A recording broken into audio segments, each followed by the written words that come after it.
Tera Garchomp EX is coming soon as part of our Paradox Rift set.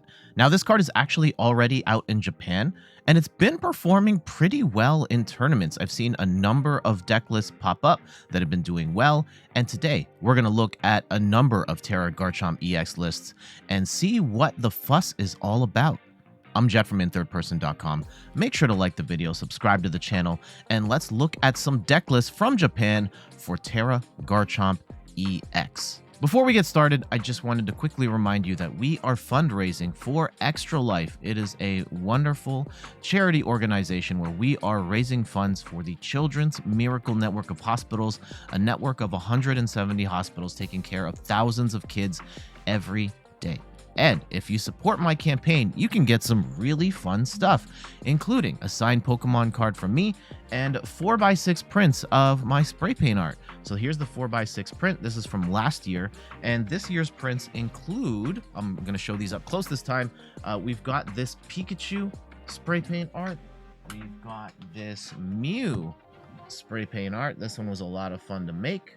We also have this Mario Kart Rainbow Road painting. That one I'm actually really proud of.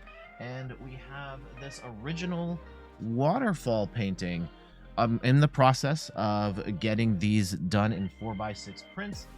In case you're interested, hit the link in the description of this video. Thank you so much for your support. Thank you so much for your consideration. Now let's go back to the video. Tera Garchomp EX is a water type Pokemon instead of a dragon type Pokemon, which we're used to seeing. This one is a stage 2 Pokemon with 320 HP. It is a Tera Pokemon, so we can't snipe it from the bench, and it has 2 attacks. Let me go and switch the screen over here, and yes, I will zoom in so you can see the attacks a little better. The first attack is the most intriguing one here. Hydrolander for 1 fighting energy does 160 damage, and you attach up to 3 fighting energy from your discard pile to your bench Pokemon in any way you like. Its Sonic Dive attack for 2 colorless energy, not so bad either. You discard 2 energy from this Pokemon, and this attack does 120 damage to one of your opponent's Pokemon. Assuming Manaphy is not in play, you get 120 snipe, which is not bad. The most popular way I've seen Garchomp built is with Lucario. This is the Lucario from Brilliant Stars.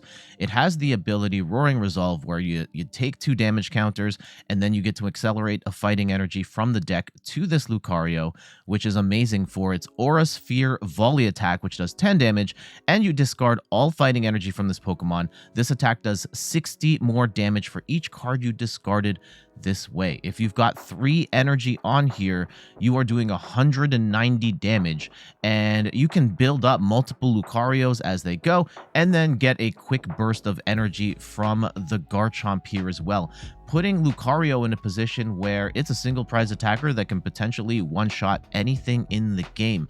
So really cool combo here, going back and forth between Garchomps and Lucarios. Everything else here is fairly straightforward. We've got Bibarel for draw, Greninja to get energy into the discard pile.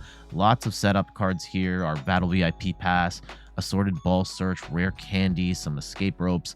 And I think one of the interesting things here, we can run Irida, because this is a water type Pokemon, helps us get our Garchomps and our Rare Candies a little more consistently. And because we're not reliant on rule box Pokemon with abilities, we've got 2 copies of Path to the Peak. Yes, it's going to shut off Greninja, but hopefully by the time you play this, it's not going to hurt you nearly as much as it hurts them. So this whole archetype of Garchomp with Lucario looks incredibly promising.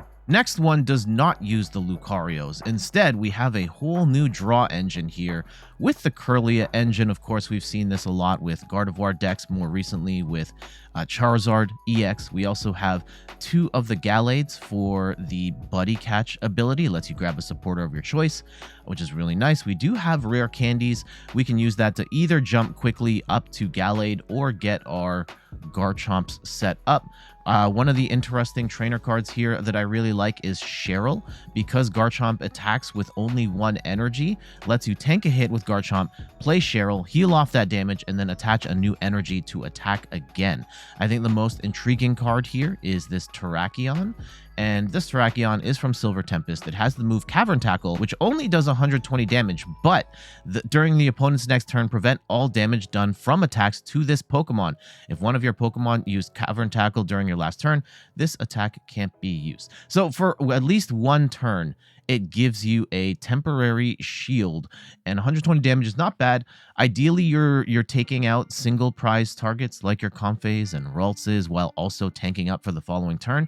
It's a really interesting combination. I'm not sure I fully believe in the Terrakion tech, but it is intriguing nevertheless. This third list has Garchomp as a secondary attacker here. We actually have Arceus as the primary here with a 4-3 Arceus line. Of course, Arceus is just very strong in and of itself. When you evolve to Arceus V-Star, you get Starbirth, grab 2 cards of your choice.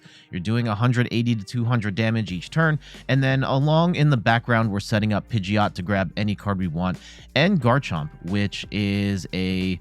yeah, for 1 energy, attacking for 160 damage, 320 HP is pretty tanky. You could use it to accelerate the second Garchomp on the bench. I guess you could also accelerate Pidgeot and Arceus as well. I'm not sure I like this one as much, but it is an intriguing option. I mean, Arceus goes with everything, as we have seen. Even we're in an era where EX decks are more popular than ever, and Arceus is still being played a bunch, even just to get its V-Star ability or V-Star power, which is awesome. Otherwise, the trainer lineup is pretty straightforward. Ball Search, Switch Cards, Rare Candy. Nothing too wacky here, but I do like the inclusion of Cheryl for the Garchomp. The last list we're going to look at is maybe the most interesting of all. We've got ourselves a 3-2 line of Garchomp. We've got Draw Engine in Bibarel. We've got the Radiant Greninja to discard energy, but there's a Lycanroc package in here as well, including Lycanroc EX, which is a stage 1 Pokemon, and we're primarily using this for the Scary Fangs attack for 1 fighting, 2 colorless. During your next, does 140 damage, and during your opponent's next turn, if this Pokemon is damaged by an attack, even if it's knocked out, you put 10 damage counters on the attacking Pokemon. So it's kind of like doing 280 damage, sorta, kinda. Very interesting attack nevertheless. They can nullify the effect of this if they boss around it or escape rope, but I think if they have to attack with their other Pokemon and then they're technically taking 280 damage, that is enough to knock out most V-Stars, enough stage 1 EXs, and then all basic EXs and Vs below that. So really interesting tech. We also have this Lycanroc from Ground Zenith with the Midnight Fang attack, which does 240 damage, but it does 80 less damage for each energy attached to your opponent's active Pokemon. So against high energy decks, if you're playing anything that's fighting with 3 energy, it's not gonna do anything. But if you can take a snipe attack on something that has no energy on it, or you're playing a deck like Urshifu, or playing against a deck like Urshifu where it's constantly discarding the energy, this may, or even Chen Pao for that matter, then you will be doing massive damage and up trading with this Lycanroc. As for the other techs, I think this is all pretty straightforward stuff. Ball Search, Rare Candy, Energy Search. I think the Vengeful Punch is a nice touch, especially with the Lycanroc, where you attack Lycanroc and then you take 10 damage counters and you take another 4 damage counters from the Vengeful Punch. That's kind of sick. And then we've also got more Cheryl here as well. And I do like the 1 Temple of Sinnoh, especially as Lugia continues to get more popular and Giratina V-Stars running Jet Energy a bunch. Temple of Sinnoh is a nice inclusion. Thus concludes our look at Tera Garchomp EX. I will admit I was lukewarm on this card when I first saw it, when it was revealed a little while back, but it's been performing surprisingly well in local Japanese tournaments. I don't know if this has been battle tested at a major event just yet, but it does look promising, and there are some interesting and potentially effective ways to play Garchomp once it hits our shores in Paradox Rift. But for now, I gotta get going.